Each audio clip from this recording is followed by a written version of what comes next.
and welcome to another episode of AATBirds Weekly Report. I'm here, your host, Johnny Uleka, at JohnnyU9322 on the right. You got Chip, at Chip for the Bird, join us, being very annoying like he usually is. And then we have Mike Bauer at Dynasty Rewind. What is it? See, I don't even know it. See, you're covered up. I can't even see what your ad is and everything. It's because there we go. At Rewind CEO. See, that works better. See, thanks, Chip. I think I'm gonna change mine to the man in blue, since I'm called blue every single time I step on the baseball field. But then the Giants fans might want to talk to me. I'm not into that shit. Yeah, you may want to hold off on giving yourself that kind of nickname. But just tag myself at Hey Blue. There you go. That's better. But we're here to talk some Eagles. Couple things to discuss. I want to get Mike's opinions on what happened last week. He was not on the show with us, so get his opinions on James Bradberry, the signing there, the outlook there.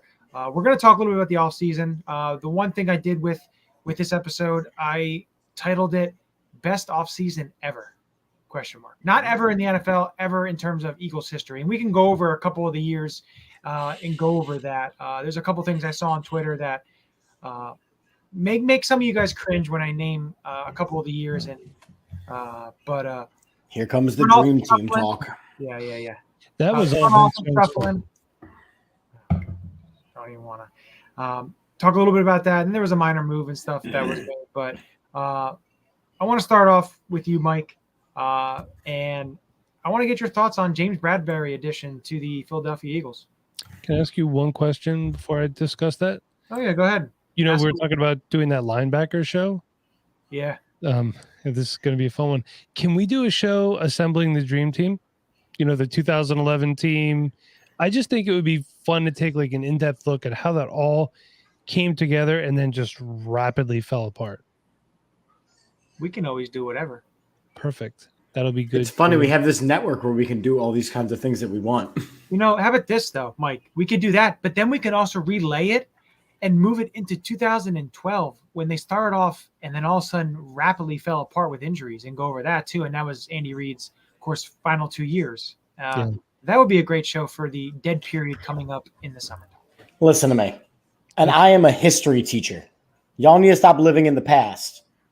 The question on the table was, Mike, your thoughts on James Bradberry, the future of the cornerback position on the Eagles? Love the signing. It makes sense. It kind of stinks for him that he got released in May, just monetarily wise. But, he understands the business. He knows what it's all about. That being said, I think there's a real big possibility that he's an Eagle beyond this year. We do need to see. Madeline knows what's up. Maddie, you stop it, madam. We have to consider life after Darius Slay. And we don't want to be scrambling every year to fill gaps in our secondary. So if we can lock up Bradberry long-term and then start bringing in a younger influx of corners, I know, Johnny, we have 13 of them. We got a lot of them. It's one of those things where I'd like to take a chance on some higher picks here, higher draft picks on defensive backs instead of just castaways and trades and late round guys and UDFAs. So I understand that you find a diamond in the rough every once in a while, but we found a diamond just out in the open with Bradberry, and man, we got one hell of a secondary right now. By the way, I understand a lot of people are down on Harris and Epps, but it's going to be a lot easier to hide these guys when you have good pass rush like we should have now and better corner plays. So the more I think about it, the less glaring of a need safety becomes for us. So I hear what you're saying on that. And again, I think that the Bradberry move is good. I think that Darius Slay has quite a few years left. I do feel like this is the first time in a while where we have a 1-2 combo at cornerback, which is the years that we've had the most success. We have had potent corners on both sides of the ball. Jalen Mills and Ronald Darby. Listen, that team didn't deserve to win the Super Bowl. I'm glad we did, but that was not a long-term. I'm saying the long-term success. That was a flash in the pan situation. You know what I mean? Winning that Super Bowl is a flash in the pan situation, so I'm not going to give Ronald Darby the credit that he so eloquently deserves. The years we were most successful when we had Lito Shepherd and Sheldon Brown, Troy Vincent and Bobby Taylor. You know, I mean, two guys on both sides of the ball, and that was long. It was longer success. The thing that I think that you said that is worth discussing is it's easier to hide that weakness. It's not as glaring. And I look at the Phillies, right? And last season, going into the season with the Phillies, I was like, oh, you know what? Their lineup top to bottom is pretty good. But center field, man, center field's questionable. And it hurt the team. Other things hurt the Phillies, but it hurt the team. You look at the Phillies lineup this year, center field, hurting the team. So I worry that, yes, you've got these great defensive linemen or will be great defensive linemen. You've got much improved linebackers. You've got a good secondary. But is that one spot too much of a weakness? But Chip, I still think yes. I still feel yes. You have to look at it this way, though. You're never going to solve all your issues in one offseason. And you think that Correct. Correct. It's going to be, you're going to be disappointed. And the one way that you can kind of look at it this year, fans clamored for a top flight receiver. You got AJ Brown. They clamored, you need linebackers. You have to finally address the linebacker. You have to. They got Kaiser White. They got Nakobe Dean. You know, they were able to address the linebacker position. They were able to address cornerback number 2. They want another cornerback. When Bradbury was released, everybody was talking about trying to get him. So you pair him with Darius Slay, and you have Avonte Maddox. And the offensive line is, we know how good the offensive line is. And to me, it's safety. Yes, I would love for them to add a safety. There's no doubt I would. You don't know. They could possibly still, if somebody gets cut or something like that, they can still add something. But of course, the point where Anthony Harris is only a couple years removed from 9 interception season. Right. So again, I think he's good. He didn't have the best year last year, but he's not a terrible player. But again, he is an aging player. He's 31 years old still. So he's not like. I think that he Anthony Harris a lot last year too. Yeah, I think that Anthony Harris got asked to do a lot last year that's outside of his strengths because Gannon couldn't dial in his scheme to what he wanted it to be. I think this year you're going to see a little more of what Gannon expects his defense to look like, and you're going to get a better read on an Anthony Harris. And honestly, you're going to get a good read on a Marcus Epps, who I think is an up-and-coming player, and it really ties into what your goal for this season is. Do you expect to be competing for a Super Bowl this season? Marcus Epps is not good enough. Do you want to compete for the NFC East title? He's good enough. So, can I just say one thing before we move on from Marcus Epps? Remember last year when McLeod wasn't ready yet and Marcus Epps got a concussion? We were all like, oh no, like this is not good that Marcus Epps is out. So it is something to think about. I like Epps. I just hope that the extended role for him doesn't hinder him because he was really good in limited fashion. But we've seen in the past, Nate Gary, Alex Singleton, when these guys are taken out of a limited role and they're forced to play all the time, it's not as good. Like, how could you cut your leading tackle? Well, they were all 9 yards downfield. So, yeah, it's not. And he was a liability in coverage. Exactly. So I just hope it doesn't hurt. This brings me to this point. So talking about safeties is great because it lays me up into going into this topic of. So the Eagles claimed Jimmy Moreland off of waivers from the Houston Texans. He played 7 games with them last year, but he started 10 games in 2019 and 2020. Those 2 years, 5 games apiece in both those years. His only career interception came the season opener against the Eagles back in 2020, I believe. And he's a slot cornerback. And he's a veteran. He turns 27 in August. He's a scrappy, hard-nosed press type of player.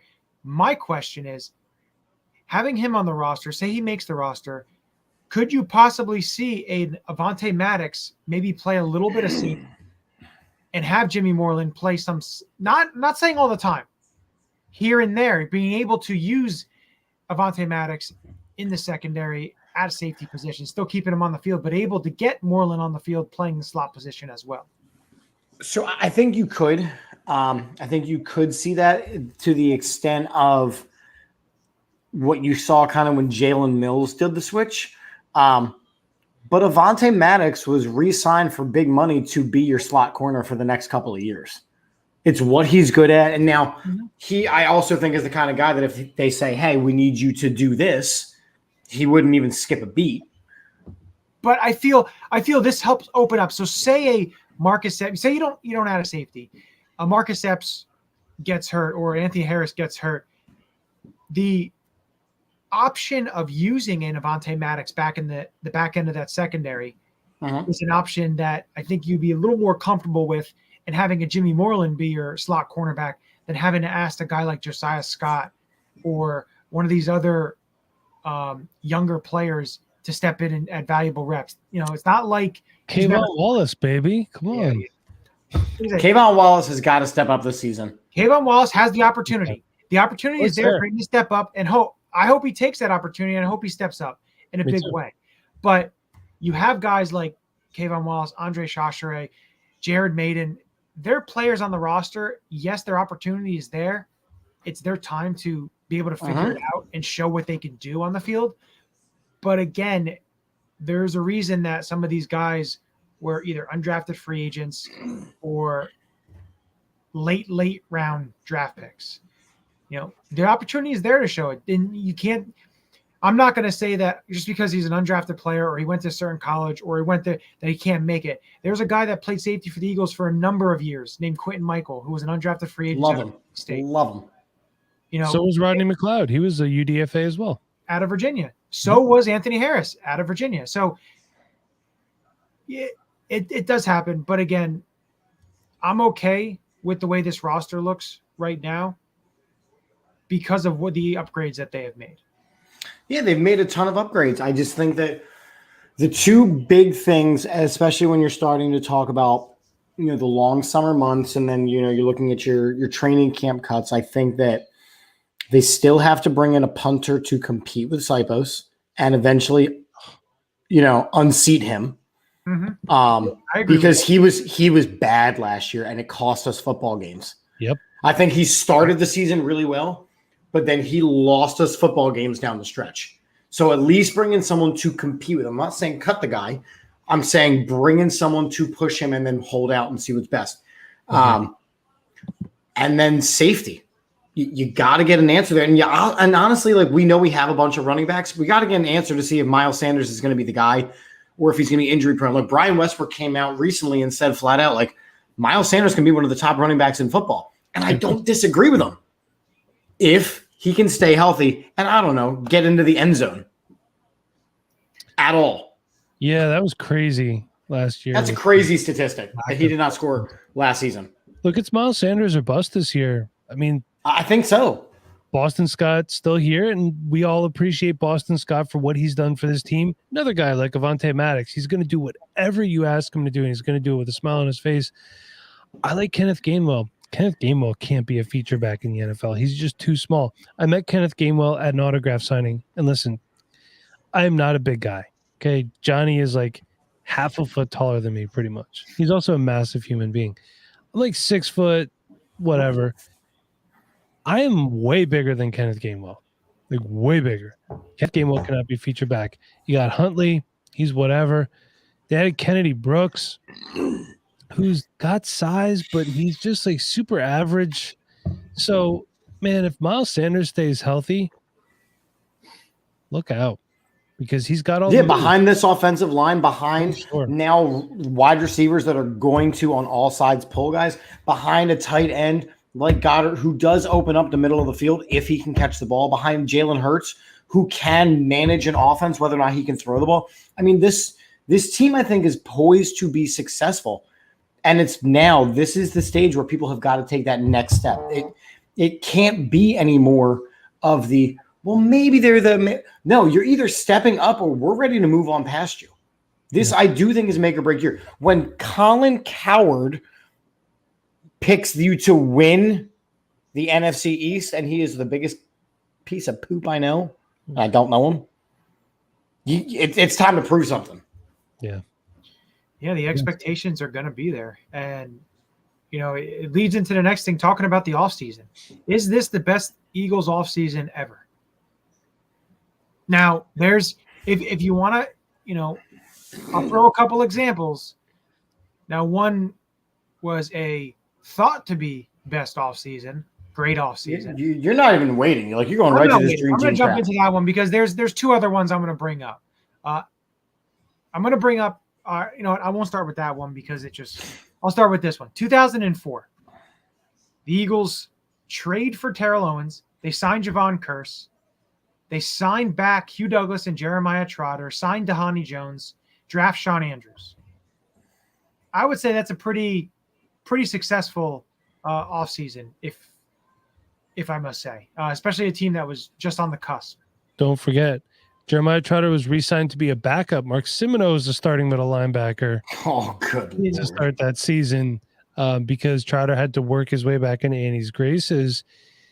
Do you guys remember that story? For those of you who don't remember, Andy Reid was on a fishing trip with one of his sons. He got no cell service. One call came through from Jeremiah Trotter asking to come back. That was the only call that he could receive on that fishing trip. I don't know why I remember that story so vividly, probably because Jeremiah Trotter is one of my favorite Eagles of all time. Agreed. And I will say this, and I will say it into oblivion, whatever. They should have never let him go. I agree. If they don't let him go, 2002, they win. Levon Kirk was not a middle linebacker that should have been signed. And Blaine Bishop, all right, we won't get into that. That just goes down a rabbit hole. So there's 2004. Blaine 2000, I'm going to go 2011, unfortunately. The Dream Team, we know with all the acquisitions, Nnamdi Asomugha, Cullen Jenkins, Vince Young, all so on and so forth. I'm not going to get into everyone because we're going to be doing something later on that. So, and then the last two, I'm going to add two more, 2017 and 2018.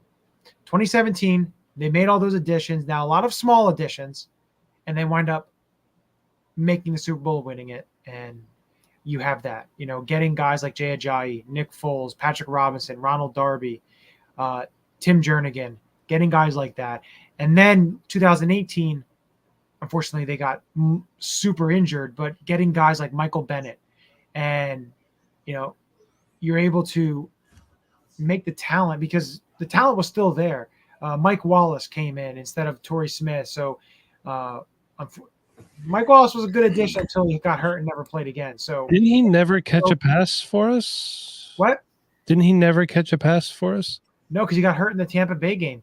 And then remember they were going to guys like Kamar Aiken and I remember. It was not a very good season. Well, it ended very badly, but again, those off seasons, I'm picking those. I'm not going to go year by year, but you look at those four, and then you look at this off season. Now, of course, this off season, it's in a question mark because the season hasn't played out. The off season is not over yet.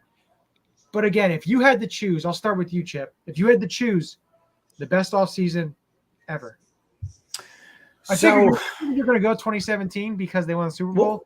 Well, so I want to go 2017, but a bunch of the moves that the Eagles made during the 2017 run to get them to the Super Bowl happened during the season. So it's not the offseason. It was moves that he made during the season that got them over that hump. So for me, also, you think about it, you know, you made a great point there too. I try to do that. I know you do that. You know, that's the teacher in you. Indeed. But you think about 2017, and I'm going to give you this tidbit to think about when you're, you know, discussing and talking. Look at what they did in 2016. Getting a guy, Carson Wentz, Rodney McLeod, Brandon Brooks. Yeah, I mean, I would love to say in 5 years that this is the best offseason ever. We just don't know how all these moves are going to add up yet. And I think that we have to, before we, you know, rush to anoint this is the best, you know, a semblance of players, we got to see what they do. Mm-hmm. So to that point, you almost have to give it to the 2004 moves because they had the moves that immediately took them to a Super Bowl. Yeah. It's just that simple. They made the moves. They worked. They appeared in the Super Bowl. They didn't win it, but they made the moves. They appeared in the Super Bowl. None of these other off seasons got you there. The 2017 one, I know what you're trying to say, but a lot of the moves happened during the season as responses to the players that they wanted on the field being hurt. Yeah. Which offseason was it where they traded Shady McCoy for Kiko Alonso? Oh, good Lord. 2015. That's the best one. And they also got rid of Deshaun Jackson. And they also lost Jeremy Maclin, I think, as well. I believe that was in 2015. It's a bold strategy, Cotton. Let's see if it pays off. But It didn't. Which offseason, 2004 and 2011, were you most hyped with the additions? Because that's a good question. Okay, the one that got me hype, as the kids say, was probably 2011. They're bringing in all these big names, but looking back on it, 2004 is my winner. Just the solid moves that they make. Javon Curse, Jeremiah Trotter coming back, things like that. Those were things that were really important. T.O., which was a not legal trade or something like that for a little bit like that. I forget. Remember, there was all the banter back and forth about how the trade wasn't valid and blah, blah, blah. And he was supposed to go to Baltimore. But 2004 is it for me, and yeah, we were on the cusp and we could talk about Joe Jurevicius still running around in the parking lot down in South Philly, if we want. But, 2004 took the team where they needed to be. They really did. And Chip's right. It was an immediate impact, just immediate. 2017, let's not forget. We felt it from the very first pass of the 2004 preseason. Remember?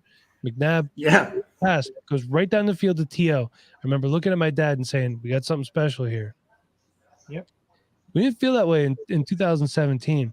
It took us, until like mid-October, almost November, to start thinking. After that Panthers game. We might have something here. That Thursday night Panthers game is when I said, this team is something. For me, it was when they beat the Broncos at the Link. I was at that game. And remember, the Broncos were coming in. It was Brock Osweiler, Brocktober, but they had the number one defense in the league, and they just smoked them. And that's when I was like, this team might be something special. That 2014 was just good right off the bat. Unfortunately, Pittsburgh kind of put the blueprints out there on how to beat us that year. So, but yeah, 2004 was it. They really only lost one game because the last two games of the year, they didn't count. They had everybody hanging out on the sidelines. So, but no, for me, 2011, I was stoked. You get Nnamdi Asomugha. You're able to get these additions, these big time. But for me, looking in 2004, getting a player like Terrell Owens, a Hall of Fame caliber wide receiver, getting a all pro Pro Bowl defensive end like Javon Curse, who I loved watching in Tennessee, being able to get guys like Hugh Douglas and Jeremiah Trotter, fan favorites, back on the team, and they still had something left. Well, Trotter did. Douglas was just about at the end, but still a big name coming back, almost like the Deshaun Jackson coming back later end of his career. It's a fun aspect. Getting a linebacker, D'Honey Jones, wasn't really big. You didn't really know too much about him. But a guy like Sean Andrews, talked to this offensive guard, this mammoth offensive guard that you get, and they insert him, and he looks like a player from day one. Unfortunately, injuries and mental health and all that kind of derailed his career. But still, the 2004 for me was the one that I was, because they were so, like Mike said, they were so close. To me, that's it. 2011 was fun to think about until they started playing games and started not playing well. But 2004 for me was it. And look, again, they get to the Super Bowl. And we can do all the conversation of the woulda, coulda, shouldas of it all. But the fact that, Terrell Owens comes back off a horrific injury to make sure that he plays in the Super Bowl, has a absurd game, like the kind of game that you dream of a wide receiver having. I don't think that any other free agency can even come close to that. Now, again, we're sitting here in May, almost June, and we're very excited by all these moves that the Eagles made. They've gotten literally off of our summer camp wish list right now. We're like, hey, get us a linebacker. They did. Get us a stud defensive lineman. They did. Get us Bradbury. They did. The questions are going to be very simply, now you have all these pieces. can they turn into a Super Bowl caliber team? I'm not even saying they have to win the damn thing. I would like it. But if they're not a Super Bowl caliber team, then it doesn't matter. It's just another offseason then. True. Yeah. Will it be one of those forgotten off seasons? I mean, the year we got Vince Young and his squad, we were stoked. We were stoked with the dream team. And they turned out to be nothing. Do you guys remember how the dream team name came about? Wasn't it Vince Young that said that? Vince Young flat out like, we're the dream team. Well, they said, "Are you happy to be here?" And he said, "This is a dream for me. It's a dream team." And then the media blew everything out of proportion. They don't do that. Stop it. I know. I'm sorry. My bad. My thought about the dream team and the play I think about when I hear the dream team is Ronnie Brown turning around and throwing the ball God on like the 1 or 2 yard line and basically losing that game because they lost that game by 1 point to San Francisco. That's the thought that goes in my mind anytime I think of the dream team is Ronnie Brown. People forget how good Ronnie Brown was before he was an Eagle. Yeah. He was good. Yeah, he was really good. Yeah. He was really good. And I think like for me, like, you know, I look at the dream team seasons and I go, man, those are some serious names. Why couldn't they get all the pieces together? And I think about what the Washington Redskins did for all those years, where they got every big name player and never could put all the pieces together. Football is not a sport where you can just go out and get the big name player. They have to fit a system. They have to fit the locker room. They have to fit that because the Rams just did that last year and won everything. Right, but the Rams were different. The Rams already had such key integral pieces. You also have the best defensive player in football on your team. So you brought in complementary pieces. When the Redskins did it, they did it as a way of going, okay, best quarterback, cool. Best wide receiver, cool. Like they brought in the whole thing and expected it to work. Well, that's my concern with the Eagles is, look, you're bringing in who was the best corner still available. You're bringing in the best wide receiver that became available. I mean, you're bringing in these huge name guys. Can it all mesh? See, the thing with Washington was they brought these players who were great years prior. Bringing in guys like Bruce Smith, who still had a little bit something left. Big Daddy Wilkinson, Dana Stubblefield. And freaking Steve Spurrier was your damn coach. Yeah. Those were Irving Fryer. Bringing all these guys who were good years prior didn't turn out. Jeff George. All these I had to throw Jeff George in there. Thank you. By the way, Mike, I want to give you this. Jeff George, right now, Carson Wentz, that is my comp for him, is Jeff George. Think about it. Dissect it, whatever you want. Again, we don't know. I think it's pretty freaking accurate. I'm just gonna say that. I'm not saying that you're wrong. But no, it's just this offseason, what the fans wanted Howie Roseman and the Eagles to do. They listened. They did a lot of it. Not that they listened to the fans, but they did a lot of what the fans were asking of them to do. And for me, I loved what they did. But again, they have to show up on the field. They have to be able to. Jonathan Gannon's defense has to be able to be a defense that can be able to take control of games and not have the quarterbacks dictate what they want to do. Now, again, you're not going to be playing the talent type of quarterbacks that you played last year. You're not gonna play that this year. You have a couple quarterbacks who are talented, who are good quarterbacks, but again, you're not playing what you were playing last year. Jalen Hurts has to take that step. This has to. You can't say that he doesn't have the weapons. He doesn't have. They added A.J. Brown. You still have Devontae Smith, Quez Watkins, Dallas Goedert, Miles Sanders, a great offensive line. There's no excuses. You have to be able to. And the thing is, he doesn't have to take over the game and be all on his back. He has the players to be able to, not have to be that type of quarterback. He doesn't I have said he's got to manage. He's got to make smart reads. He's got to throw the ball safely. He's got to add more arm strength. He's got to add more accuracy. He's got to actually read the defense and not make preconceived decisions. He's got to grow with this team now. Because if he can't do it, he's the thing holding the team back. Yeah. The thing is, I think a lot of times last year, and it got a lot better once Sirianni stopped calling so many RPOs, he would try to run too much and put the team on his back. Like, look, sit back there, look to Miles, look to Devontae Smith, had Ertz early in the season, security blanket, had Goddard. Look to these guys. Put the ball in your playmakers' hands. Give what the defense gives you. Like, you don't have to try and make a big play every time. You know, what defense is going to give you, you can dink and dunk your way if you have to. That's why Carson Wentz failed over here. He always played hero ball. That's why he's failed in Indianapolis, even though he had Jonathan Taylor, the best running back in football, or 1A, 1B situation when you go with Derrick Henry. It's why he's going to fail in Washington. Carson Wentz does not give up on plays, and he holds on to it and he screws it up. Jalen Hurts has got to be smart with the football. That's it.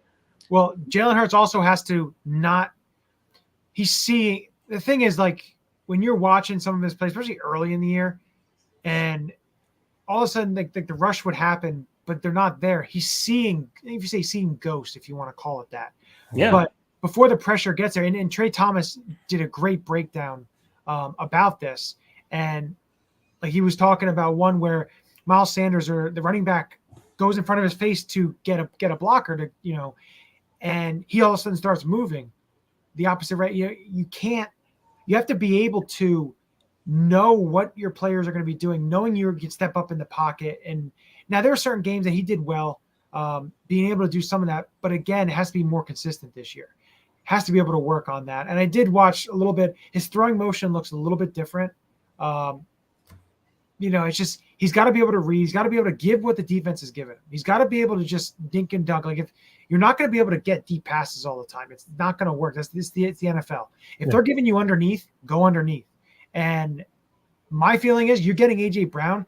This team's not going to be the run-heavy type of team that they were last year. Jeffrey Lurie doesn't like run. No, he does not like running the ball. Offense, loves the passing game. They got A.J. Brown. They're going to be throwing the ball. And it's gonna be on Jalen Hurts' shoulders. I think Jeff Lurie likes winning. Well, I think he doesn't care if you got to run or whatever, because we saw what Sirianni did middle of the season last year because he had to because limitations. Right, but then look at everything that they've done since then. They've done nothing for the run game. They went out and got A.J. Brown. They went out and got tight ends that could do things. When you listen to the things that Jeffrey Lurie was saying before they hired Sirianni, it was very clear that all the evidence was there, that offense sells tickets. I agree. But I still think they're going to run the ball more than what we're used to in the Doug Peterson era. And the thing is, I don't think they didn't need to do anything in the run game. You look at all these teams, you have Miles Sanders, and again, you don't need to. You have a quarterback that can run. You have a Boston Scott, a Kenneth Gainwell. You added a couple other players. The running game in today's NFL, you don't need just one workhorse type of back. It doesn't work that way. It does if that workhorse is Derrick Henry or Jonathan Taylor. Well, yeah, but again, you can also win. Those guys are freaks. They are, and you can win with a plethora of backs that you use. And for me, it's Miles Sanders is healthy. That's perfect. Complementary back. But again, you have other pieces, other guys that can do change of pace backs. But you know, a lot of it is on Jalen Hurts' shoulders because this offense is going to be the success of this offense is squarely on his shoulders, and I know he knows that, and he wants to get better. And he's not the type of quarterback that's going to, you know, under pressure is going to quit or anything like that. He's going to try and, you know, do the best of his abilities. But again, 23 years old, he has to take that next step. He's coming close to a contract year. And if he wants to get paid like a franchise quarterback or a top quarterback in this league, he's going to have to take that next step. And that next step isn't just making the playoffs the next step is being a very good quarterback, leading your team into the playoffs, and to be able to show improvements of the type of play you had last year and the prior. You have to get better year by year. It isn't about just, still doing what you did last year and making the playoffs.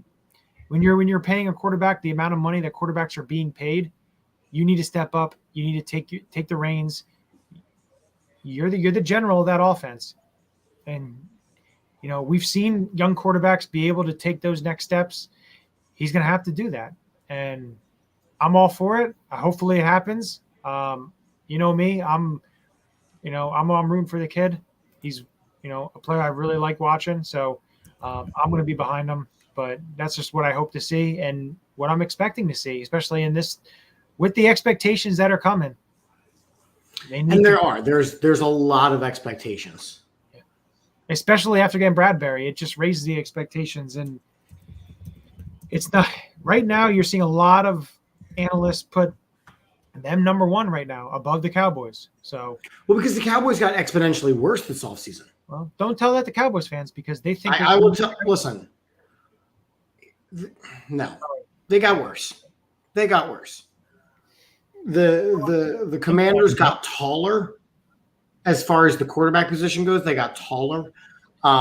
Their defense is still pretty good. It is, but again, if that defense is always on the field because the offense is making bad, I'm not high on the Commanders right now. Did you maybe see that the NFL owners were going to vote to remove Dan Snyder? No, they won't.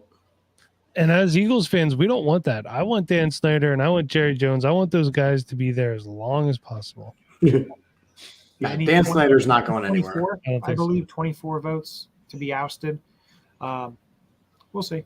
Listen, if Dan Snyder didn't get ousted when all the Gannon email, not the Gannon, the Gruden emails came out, because that was the purpose of the investigation, was to find out what was going on with Dan Snyder. And somehow, through the investigation, John Gruden gets fired. And isn't it funny though? John Gruden gets fired, everything he did, all that stuff with Vegas and everything. And now Colin Kaepernick gets a tryout with the Las Vegas Raiders. It's just, like I said, I hope he makes it. I hope he gets signed because I just want to push it in your face, Chip, just because. Listen, hold on. My thing is it's very simple. If he is able to play football in the NFL multiple years after being removed, great on him. Great on him. I don't think he can. I think that he is way too far removed, and I'm just really tired of, after 6 years of him not – he has been out of football longer than he was in football, and we're still talking about this guy. It sucks what happened. It was absolutely awful. There's no doubt that he was blacklisted. He was blackballed. He was thrown out of the game. It is not a question. But at the same time, he made his own choices. Whether or not an NFL team decided to employ him, it was on him. So you can – if he makes the team, great. If it's a publicity stunt, great. From the videos that I have seen of him throwing the ball, he's still inaccurate. He's still behind the receivers. He's still overthrowing receivers. He's still the exact same guy he was 6 years ago, but now it's 6 years later. Hey, listen, last I checked, he wanted to be released from the 49ers. He wanted to get out. He was offered a contract by the Baltimore Ravens, albeit to be a backup, but he was offered a contract. He turned it down. So, Chip, you're absolutely right. When you say, I don't want to work here anymore, and then they're like, okay, you don't have to. And then someone else says, I want you to work for me. And you said, no, I don't want to work for you. That's not enough money. Get off your soapbox, because I don't want to hear you saying nobody will give me a job. Because now you had one you didn't want, you had another one you were offered. Because you had to work for it. He had lost the job to, was it Garrett Gilbert or Blaine Gabbert? I forget which one he lost. He's not a good quarterback. And this has nothing to do with any of the race stuff. Or anything like Colin Kaepernick was not a good quarterback. He was not. That's it. You're exactly right. You're exactly right. The fact of the matter is, when the San Francisco 49ers went to the Super Bowl that they lost to the Baltimore Ravens, that was a team that, like the 2017 Eagles, caught fire. They got hot at the right time. They just ran into a fantastic defense in the Super Bowl. That's what happened. Colin Kaepernick ain't it. He never was. To a lights-out defense, if you will. So, listen, Colin Kaepernick Dad is a jokes on system point. type of quarterback. He needs the perfect system for him He does. in the NFL. Same thing like Nick Foles. Nick Foles needs a perfect system to be able to fit in the NFL. There's a lot of backup quarterbacks. That's the way they are. That's why they're backups and third stringers. That's the reason. And I'm not saying he's a starter. My thing is just He's definitely not a starter. Remember, He's when Michael Vick came backup back into the league, he had to sit out until he got back up to the speed of the game. Yeah. And Michael Vick did not miss as much time as Colin Kaepernick did. And Michael Vick was a hell of a lot more talented before he left the game. Michael Vick had some of the best, most natural arm talent I've ever seen, Correct. both strength-wise and accuracy. People forget how accurate Michael Vick was. There was a lot of times that he didn't position himself correctly because he was throwing on the run too much, which got coached out of him later. But Chip, you're right, man. And Johnny, I don't know, maybe it's a publicity stunt, but just stop. Why would you? So here's my thing. If you're the Vegas Raiders, besides the fact that you're Vegas and you just want to have the biggest show, Let's look at their depth chart then. right? Besides the fact that you're the Raiders and you just want the biggest show, you've got a new coach who already needs to become the guy in the locker room. You've got Devontae Adams who's coming in to elevate this team. And you've got Derek Carr, who every single year they talk about bumping this dude out.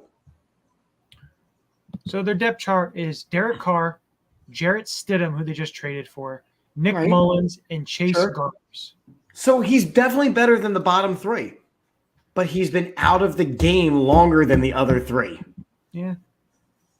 Like I said, it's just something I brought up. But the other thing I wanted to bring up really quickly before we just touch on the front office and then Blake the show Bortles up. is a free agent for the record. I would take him over any of the backups right now. Like Bortles, yeah. So is AJ McCarron. Is Jay Sternberger a free agent too? Your tight end, your favorite tight end. We're looking simply quarterbacks. Thank you. So is Fitzpatrick. And by the way, I scouted Chase Garbers. He's booty. By the way, we see all the comments rolling, and we're so excited. Man, thanks for everyone chiming in. We're just really into it today, and we're kind of neglecting the comments. But Gators checking in. Chris, what's going on? Maddie, you're still watching. I mean, we appreciate everyone checking in. Adam, as always.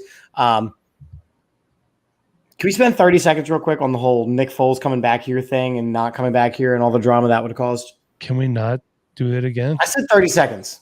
Sorry. How about we do 2 seconds and go on to the next thing? I'm glad he's in Indy and Jalen Hurts can get the chance he deserves. Yeah. And I look forward to the day that he signs his one-day contract to retire an Eagle. If he's here, it's going to be a thing. Yeah. It is. Exactly. It's just not worth it. And that's been our 30 seconds on Nick Foles. Exactly. The last thing, quickly, Kyler Murray, Lamar Jackson, both do contracts. They want contracts. They're both sitting out OTAs. Do you see any one of those, Lamar or Kyler, do you see them leaving either one of those teams within the next year?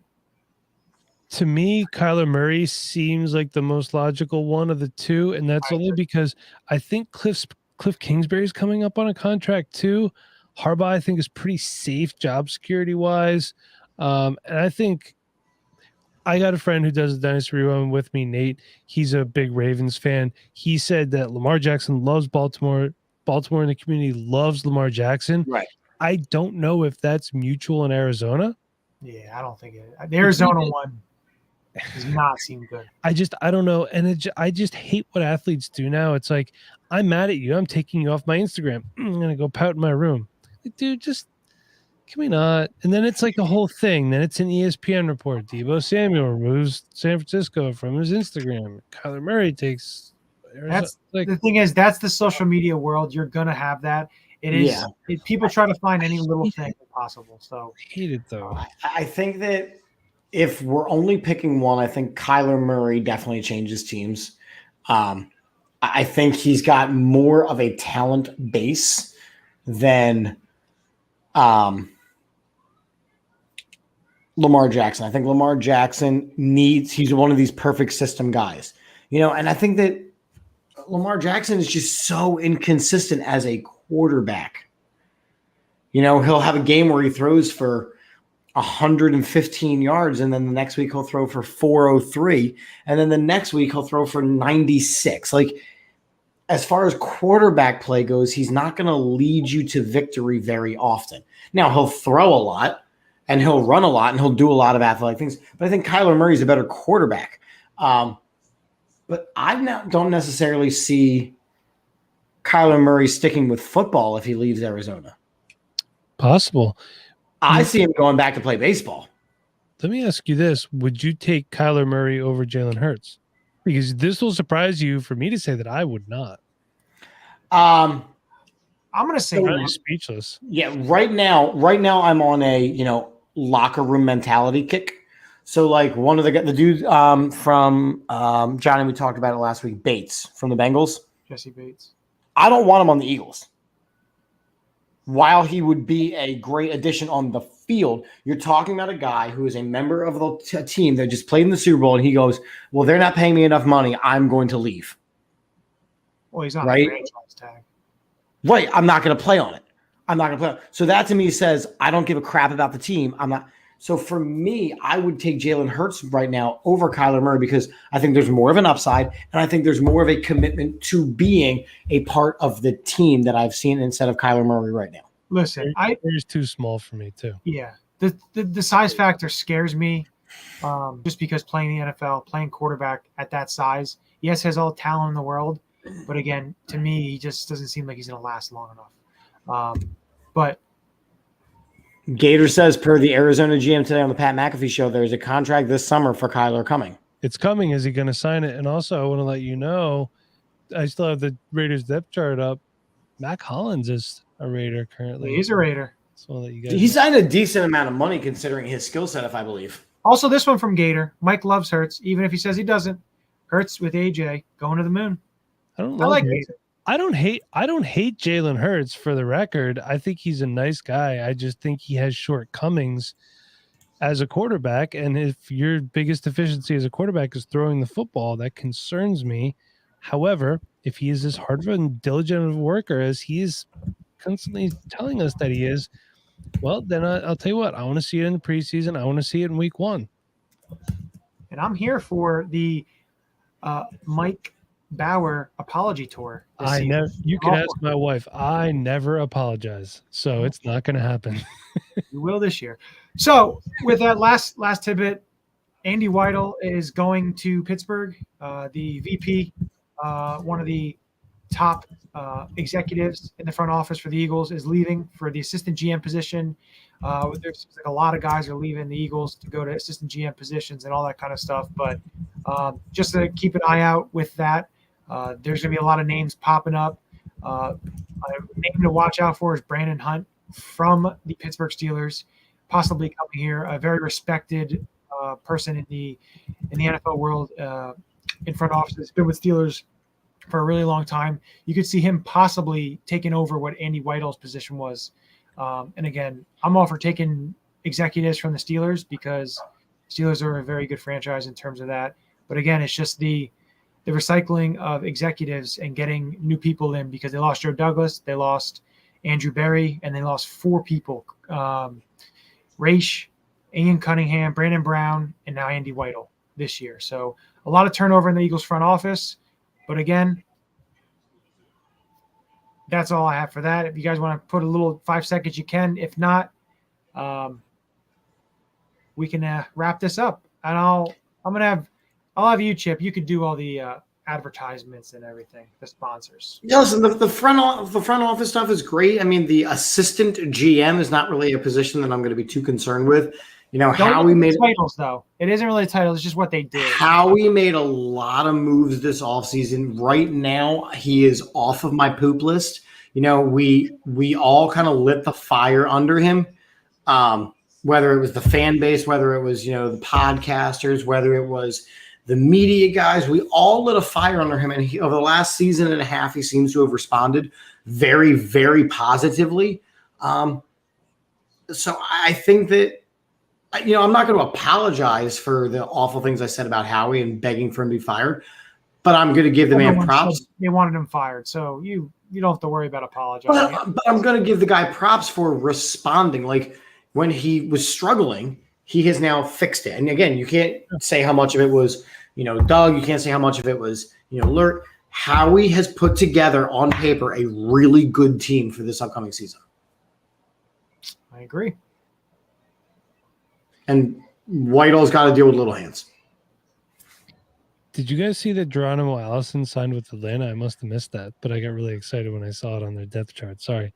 Yeah, I don't Brian know. is there, so don't worry about it. I'll be honest with you. I don't really think about the front office too much. Johnny, I know you do, but it's like, you know who the GM is and maybe a couple other people, and they come and go. And I'm always glad to get someone from Pittsburgh. You want to talk about a team that drafts really well year in and year out. Personally, I would love to get an Ozzie Newsome disciple in here just because, I mean, you want to talk about a team that just wins the draft every year, and that's the Baltimore Ravens, just the way that they had a great draft. They always do, and they know how they want to build their team. They go about it. It's like they never panic. But look, man, you know what? Hey, Chip, you're right. I have said on Twitter 1,000 times, fire Howie Roseman. And, I said he did a disservice to the last quarterback. He's going to do it to this one again until he proves me otherwise. And as of right now, he's proved me otherwise because he's given Jalen Hurts better wide receivers than Carson Wentz ever had to throw to, because A.J. Brown and Devontae Smith, in my opinion, are better than a broken down Alshon and Torrey Smith. Yep, a little bit. We still have a fantastic tight end. So, I'm excited to see how this goes. And let's get some Pittsburgh scouting in here, man. That's another team, like I said, just drafts really well. Yep. Yeah, but they are right now terrible. The Steelers? The Steelers are not going to be a good football team this season. Dude, they got Mitchell Trubisky and they got Najee Harris. Come on. They have Mike Sky. They got Kenny Pickett. I know. I was sad. He's on our other team in Pennsylvania, but it's a good spot. When they don't make the playoffs this season. Yeah, there's a possibility they don't. Dude, the AFC North is not an easy division at all. You got Baltimore in there. You got Cincinnati just coming off a Super Bowl berth. The Browns have a possibility to be competitive. I don't know if Deshaun Watson's going to get suspended. If he does Baker Mayfield even play? No, he's done as a Brown. I think so too. I saw somebody, a friend of mine, he's a Browns fan, and he's like, I think Baker starts the whole season because Watson gets suspended. I'm like, I think you're smoking something, dude. So Baker Mayfield will never play another game as a Cleveland Brown. He feels slighted. He feels burned, and he should. Would you take Baker Mayfield over Jalen Hurts? No. No. Okay. Like Jeremy Bridges always says, Baker Mayfield is going to do Baker Mayfield things, and that's not a good thing. So, with that, I think that's a good place to wrap this up. And lots of great sponsors. Here we go. Statement Games, a fun, free twist on fantasy sports. Make sure you are checking out the link in the bio of the show. Of course, we have the AATSportsNetwork.com/shop. Make sure you are purchasing. We're going to have some new designs coming up as they reach our craniums. As you can see, though, Mike is wearing his Smittyville Route 6 shirt. It's beautiful heathered cream shirt. It's delightful. Cream. It is. Cream. Gross. Symbol of the stock market. What'd you say, Johnny? Could have used those in the Manscaped commercials talking about cream. Ooh. Speaking of people that still offer to give us some money to sponsor us, Symbol.com, the stock market for sports. Use the code AAT Sports when you sign up. Of course, we have Vinny's Pizza and Restaurant on the Iroquois Trail in the Old Town Shopping Center in Allentown. There is the website, Vinny's Pizza PA. And for dinner, after you stop there for lunch, you can go to Stuff to the Grills right next to them in the Old Town Shopping Center in Allentown, StuffToTheGrills.com. We have Triple Threat Bets at TripleThreatWagers.com. And as always, make sure you are liking, subscribing, sharing, all that good stuff. And cream. Thanks, Gator. Appreciate you, man. Thanks, Gator. Thanks, Gator. I'm Chip. That's Johnny. That's Mike. As we end every show here on the AAT Sports Network and AAT Birds, especially the weekly report, a very positive and a very happy Go Birds.